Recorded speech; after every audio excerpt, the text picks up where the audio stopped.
राधे राधे मित्रों। तो मित्रों, आप लोग राधा किशन के अपकमिंग एपिसोड में देखेंगे कि मित्रों, वीडियो शुरू करने से पहले अगर आप हमारे चैनल पे नए हैं और अभी तक हमारे चैनल को सब्सक्राइब नहीं किया तो चैनल को कर लीजिएगा सब्सक्राइब और बेल आइकन को प्रेस कर दीजिएगा, जिससे कि हमारी नई वीडियो का नोटिफिकेशन आपको मिल जाए। तो मित्रों, आप लोग देखेंगे कि कृष्ण जी बलराम दाऊ से कहते हैं, एक विशाल दानव बानर आया है, वो द्वारिका में विध्वंस मचा रहा है दाऊ।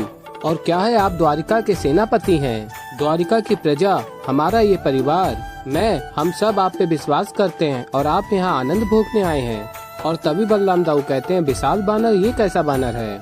और फिर कृष्ण जी कहते हैं, यदि आश्रम में आप रुक जाते तो अब तक ज्ञात हो जाता ना, स्वयं देख लेते और उसका निवारण भी कर लेते, लोगों के प्राण संकटों से बचा सकते थे आप। किंतु आप लोगों ने क्या किया?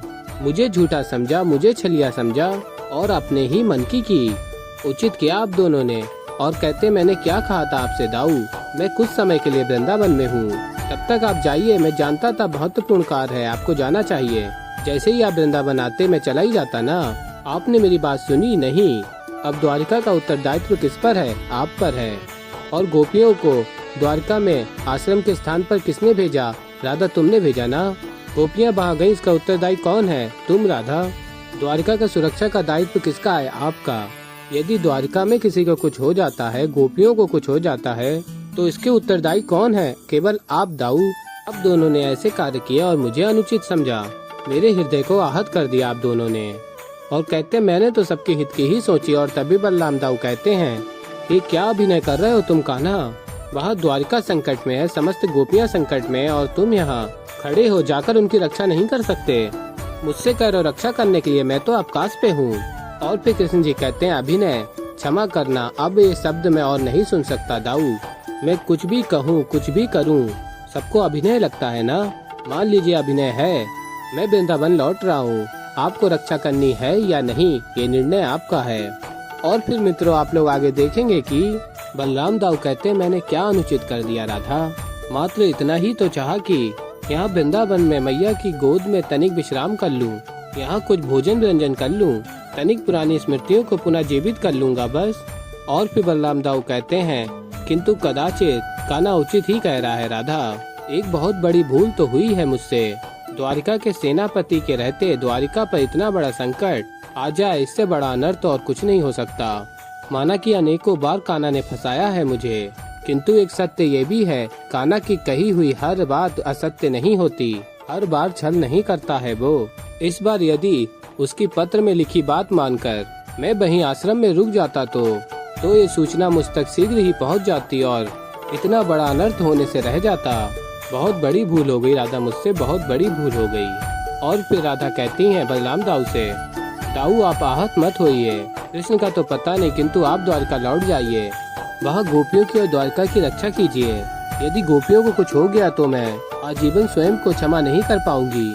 और फिर तभी शाम कहता है, नहीं श्री राधा, आप चिंता ना करें। और फिर मित्रों, आप लोग आगे देखेंगे कि शाम निषाद प्रद्युम्न और बलराम दाऊ द्वारका के लिए प्रस्थान करते हैं। और फिर आगे आप लोग देखेंगे, राधा कृष्ण जी से कहती हैं, दाऊ अगर उस विशाल दानव को परास्त नहीं कर पाए तो। और फिर कृष्ण जी कहते हैं, कृष्ण पर विश्वास करो, दाऊ सब संभाल लेंगे और गोपियाँ सुरक्षित रहेंगी राधा। और फिर राधा कहती है, मुझे तुम पर विश्वास है कृष्ण, बस राधा का मान रख लेना, गोपियों की रक्षा करना। विशाल बानर कहता है, कितना भी भाग लो गोपियों, तुम द्विविध से नहीं बच सकती और ना तुम्हारा कृष्ण बच सकता है। और फिर तभी द्विविध गोपियों के ऊपर वृक्ष से प्रहार करता और तभी बलराम दाऊ रोक लेते हैं। और बलराम दाऊ कहते हैं, बानर दानव, गोपियों के अंत के विषय में सोचकर तूने अपने अंत को न्योता दिया है। और फिर बलराम दाऊ द्विविध के ऊपर उसी वृक्ष से प्रहार करते हैं। और फिर द्विविध कहता है, कौन हो तुम और द्विविध के ऊपर आक्रमण करने का साहस कैसे किया? और फिर बलराम दाऊ कहते हैं, मैं वही हूँ जिसके प्रदेश पर आक्रमण करने का दुस्साहस किया है तुमने, कृष्ण का बड़ा भाई बलराम हूँ मैं। और फिर तभी शाम कहता है, मूर्ख बानर दानव, आज महादेव के अंश शाम के प्रहारों से तेरी रक्षा कोई भी नहीं कर सकता है। और फिर प्रद्युम्न कहता है, आज मेरे अस्त्र भी तेरा रक्त चखेंगे, ये कृष्ण पुत्र प्रद्युम्न का वचन है। और फिर निषाद कहता है, मैं बलराम पुत्र निषाद तुझे मेरा बल दिखाऊंगा। और फिर तभी द्विविध कहता है, उचित है, गोपियों को लेकर थोड़ी शंका थी मन में कि इन्हें मारने पर भी कृष्ण कदाचित ना आए, पर अपने भाई की पुत्र की मृत्यु का प्रतिशोध लेने तो आएगा ही। और कहता है पहले मैं तुम सबका अंत करूंगा। और फिर तभी बलराम दाऊ निषाद प्रद्युम्न शाम अपनी ओर से प्रहार करते हैं और दुबिद भी प्रहार कर रहा होता है। और फिर दुबिद कहता है चारों दिशाओं से आक्रमण कर रहे हो, एक सेना के भांति लड़ रहे हो, तो मैं भी अपनी सेना के साथ ही लड़ूंगा। मैं पुनः आऊंगा गोपियों और तुम्हारा हरण करूंगा। और फिर दुबिद वहाँ से भागता हुआ चला जाता है। और तभी बलराम दाऊ कहते हैं अरे भाग कहाँ रहे हो दाना बसुर, साहस है तो लड़ो मुझसे।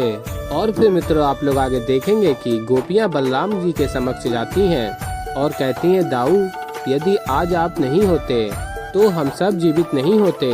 और कहती हैं धन्यवाद दाऊ, आपने हम सबकी रक्षा की। और फिर बलराम दाऊ कहते हैं कैसा धन्यवाद गोपियों, तुम सभी हमारे वृंदावन की गोपियां हो। माना कि कान्हा से तुम्हारा एक अटूट नाता है, किंतु और मैं कान्हा का दाऊ हूँ और इसी नाते से मैं तुम सभी का भी दाऊ हूँ। और तुम्हारा दाऊ होने के नाते तुम सभी की रक्षा करना तो मेरा कर्तव्य हुआ ना। और फिर गोपियाँ कहती हैं पर दाऊ वो बानर दानव अपनी सेना लेने गया है, उसकी समस्त सेना के साथ आप कैसे युद्ध करेंगे। और फिर बलराम दाऊ कहते हैं इस समय मुझे द्वारका की और तुम सभी गोपियों की रक्षा करनी है, इसीलिए हम सब एक ही स्थान पर रहेंगे ताकि मैं तुम सबकी रक्षा कर पाऊँ। और कहते हैं तुम सब मेरे साथ द्वारका चलोगी। और फिर गोपियाँ कहती हैं बानर दानव हमारा हरण करने वापस आएगा।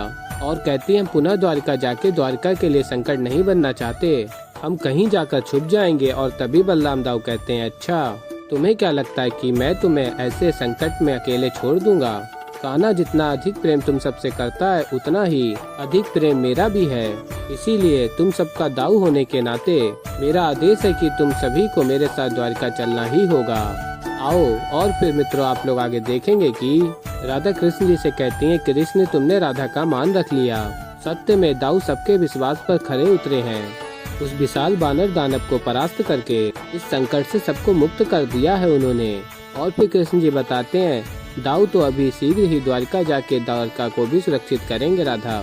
अच्छा हुआ दाऊ ने मेरी बात मान ली, अन्यथा मैं तो उनसे दुखी ही रहता। और फिर राधा कहती है जैसे कि मेरे प्राण मेरे शरीर में पुनः लौट आए हैं और मैं वृंदावन के बाहर मुकुंद वन में तुम्हारे संग सैर करने के लिए सज्ज हूँ। और फिर कृष्ण जी कहते हैं अभी क्या करेंगे मुकुंद वन जाके, मुझे तो लगता है पुष्प सभी मुरझा गए होंगे। और फिर राधा कहती है तो मैं तुम्हें सैर पर ले जाती हूँ। और फिर कृष्ण जी कहते हैं मुझे सैर पर ले जाओगी, ठीक है किंतु कहाँ। और फिर राधा बताती है ऐसे स्थान पर जो आधा राधा का है और आधा कृष्ण का। तो ऐसे ही मित्रों आगे और भी बहुत कुछ देखेंगे, तो मैं मिलता हूँ जल्दी एक नई वीडियो के साथ, तब तक के लिए राधे राधे।